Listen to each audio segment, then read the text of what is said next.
ரிஷபராசி அன்பர்களே, சனிப்பெயர்ச்சி 2025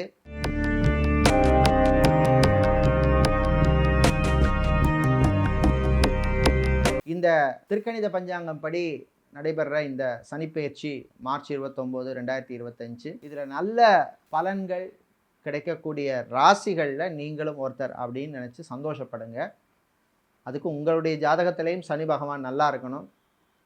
சனி பகவான் நல்லா இருந்து கோச்சாரப்படி இப்போவும் சனி ரிஷபத்துக்கு நல்லா இருந்ததுன்னா சூப்பராக நல்ல பலன்கள் கூடுதலாக கிடைக்கும். இந்த சனிப்பெயர்ச்சி உங்களுக்கு ஆஹா ஓஹோன்னு இருந்தாலுமே எதுலேயுமே ரொம்ப ஓவராக ஆடாமல் இருந்தால் நல்லது.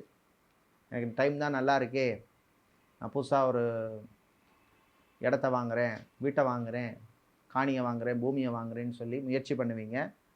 ஆனால் சில விஷயங்களில் கவனமாக இருக்கணும். பொதுவாக ரெஜிஸ்ட்ரேஷன் டாக்குமெண்ட் சம்மந்தப்பட்ட விஷயங்கள், லீகல் சம்மந்தப்பட்ட விஷயங்கள் எல்லாம் கவனமாக இருங்க. சட்டத்துக்கு புறம்பான விஷயங்களில் ஈடுபடாதீர்கள். சனீஸ்வர பகவான் ஏதாவது ஒரு விஷயத்தில் மாட்டி விட்டுருவார், கவனமாக இருக்கணும். பிள்ளைகள் குழந்தைகளுடைய ஆரோக்கிய விஷயத்தில் மட்டும் கொஞ்சம் கவனமாக இருக்கணும். உங்களுடைய ஆரோக்கியத்தில் மேம்படும். கடைசி ஒரு 2.5 வருஷம் 3 வருஷமாகவே உங்களுக்கு நிறைய ஆரோக்கிய பிரச்சனைகள் இருந்திருக்கும். சொல்ல முடியாத துன்பங்கள்லாம் கூட மனசுக்குள்ளே இருந்திருக்கும். அதெல்லாம் இப்பொழுது அந்த தாக்கம் எல்லாம் குறையும். ஆனால் இந்த நல்ல பலன்கள் உங்களுக்கு கூடுதலாக கிடைக்கணும்னா தசா புத்தி உங்களுக்கு நல்லா இருக்கணும். சனி பகவானும் உங்களுடைய ஜாதகத்தில் நல்லா இருந்தால் தான் நான் சொல்கிற இந்த கோச்சார பலன் கூடுதலாக உங்களுக்கு நன்மையை தர மாதிரி இருக்கும். வியாபாரம், தொழில், உத்தியோகத்திலெல்லாம் நல்ல முன்னேற்றம் ஏற்படும். புது இன்வெஸ்ட்மெண்ட்லாம் பண்ணணும், பிஸ்னஸை எக்ஸ்பேண்ட் பண்ணணும் அப்படின்னு நினைக்கிறவங்கெல்லாம் இப்போ நீங்கள் அதற்கான முயற்சியெல்லாம் எடுக்கலாம். மாணவர்களுக்கு நீங்கள் இஷ்டப்பட்டு படிக்கின்ற படிப்பில் நல்ல ஒரு முன்னேற்றம் ஏற்படும். ஒரு மந்த நிலைமை இருக்கும், அந்த மந்த நிலைமையெல்லாம் இப்போ மாறும். நான் இந்த காலேஜெலாம் போய் படிப்பேன், இந்த யூனிவர்சிட்டிலாம் படிப்பேன், இந்த நாட்டில் போய் படிக்கணும் அப்படின்னு சில எய்மெல்லாம் இருக்கும். அதெல்லாம் இப்போ நீங்கள் ப்ராக்டிக்கலாக இம்ப்ளிமெண்ட் பண்ணுறதுக்கு நிறைய வாய்ப்புகள்லாம் கிடைக்கக்கூடிய காலம். கணவன் மனைவி தம்பதிகளிடையே இருந்த பிரச்சனைகள் குறையும், ஈகோ மாறும். வாழ்க்கை துணையினுடைய பேச்சை கேட்கக்கூடிய ஒரு சூழ்நிலை ஏற்படும். அதை நல்ல பாசிட்டிவாக தான் நீங்கள் எடுத்துக்கணும். அதே மாதிரி குழந்தை பாக்கியத்துக்காக பல வருஷமாக நீங்கள் மெடிக்கல் ட்ரீட்மெண்ட்டுக்கு ட்ரை பண்ணியிருப்பீங்க, சக்ஸஸ் ஆகாமல் இருக்கும். ஸோ அந்த மெடிக்கல் ட்ரீட்மெண்ட்லாம் நீங்கள் இப்போ திரும்ப ட்ரை பண்ணுறதுக்கோ, இல்லை இதுவரை நீங்கள் அந்த ஐவிஎஃப் ட்ரீட்மெண்ட்லாம் எடுக்காதவங்க இப்போ அதுக்கெல்லாம் ட்ரை பண்ணலாம்.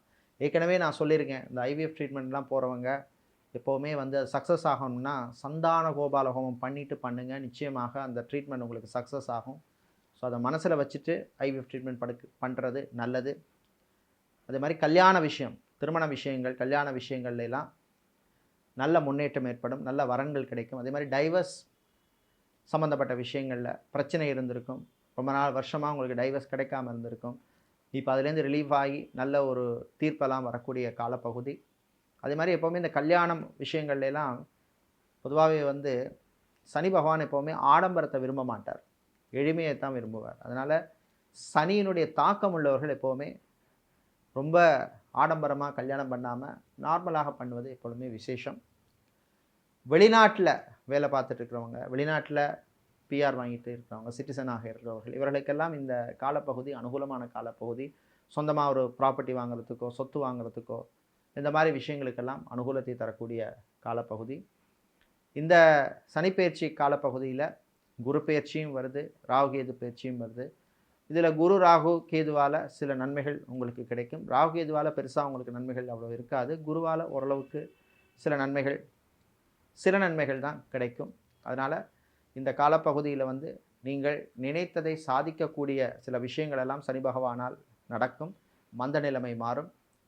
இந்த சனிப்பெயர்ச்சி காலப்பகுதியிலே நீங்கள் காலபைரவரை வழிபடுவது ரொம்ப விசேஷமானது. காலபைரவரை அஷ்டமி திதியிலேயோ அல்லது பரணி நட்சத்திரம் வருகின்ற நாட்களிலோ அல்லது ஞாயிற்றுக்கிழமைகளிலோ வழிபடுவது ரொம்ப விசேஷமானது. அதோட நீங்கள் இந்த சனிப்பெயர்ச்சியிலே காலப்பகுதியிலே ரிஷபராசிக்காரர்கள் உங்களுக்கு கூடுதலான நல்ல பலன் கிடைக்கிறதுக்கு நீங்கள் மிருத்யுஞ்சய ஹோமம் பண்ணிக்கிறது ரொம்ப விசேஷம். அந்த மிருத்யுஞ்சய ஹோமத்தை உங்களுடைய ஜென்ம நட்சத்திர நாளிலே பண்ணிக்கங்க. நிச்சயமாக கூடுதல் நல்ல பலன்கள் கிடைக்கும். இந்த சனிப்பெயர்ச்சியானது ரிஷபராசிக்காரர்களுக்கு 80% நல்ல பலனை கொடுக்கும், 20% தீய பலனை கொடுக்கும். இதெல்லாம் உங்களுடைய ஜாதகத்தை வச்சு தான் இது கூடுமா குறையுமாங்கிறத சொல்ல முடியும். இந்த சனி பயிற்சியானது ரிஷபராசிக்காரர்களுக்கு ஒரு அற்புதமான பயிற்சியாக இருக்க இறைவனை பிரார்த்தனை செய்து கொள்கின்றோம். நன்றி.